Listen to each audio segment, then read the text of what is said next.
Mason, everybody. Yeah, it's all right. It's not easy having jars named after you.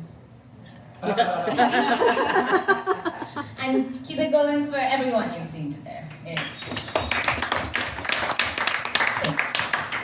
It's a willful humiliation ritual.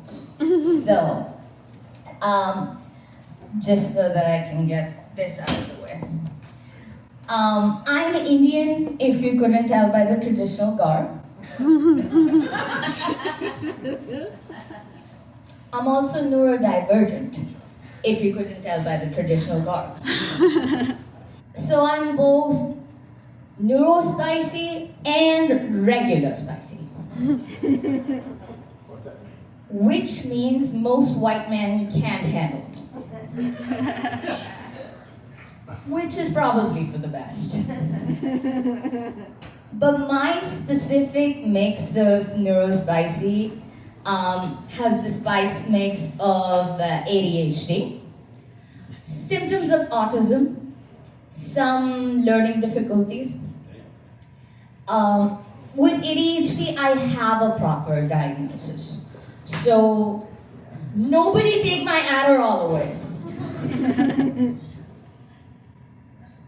With autism, I don't have an official diagnosis. So, nobody take my Tylenol away. I need it for the diagnosis. I'm starting to think paranoia is part of the mix too. And with respect to learning difficulties, I've had allegations of slow kid lobbed at me since before I could spell the word allegations. Which admittedly was really late on account of those allegations being true. You shouldn't get your period before you can spell allegations. Just a thought. When it comes to reading the room, I'm kind of illiterate. When it comes to reading vibes, I'm kind of illiterate. When it comes to reading actual books, I'm dyslexic.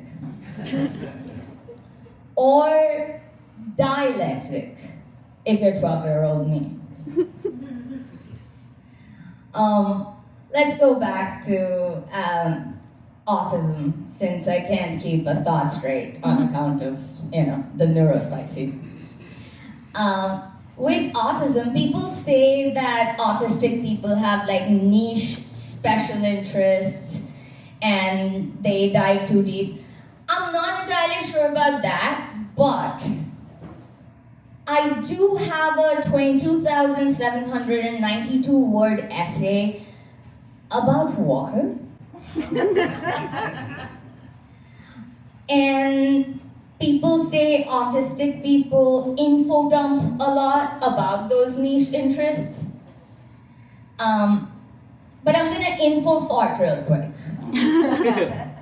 In that 22,792 word essay about water, there is information such as the fact that the fear of water isn't just that.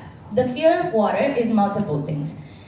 There is megalophobia, the fear of largeness, as observed in teenage boys with pussies. There's aquaphobia, the fear of wetness, as observed in teenage boys with pussies. Then there's thalassophobia, the fear of depth, as observed in teenage boys with pussies. And then there's submechanophobia, the fear of human-made objects down there, as seen in adult boys with pussies and dildos. Guys, dildos are not an enemy, it's not competition, it's an ally. As a whole, I think it's time we move over dicks. and save big money at Menards.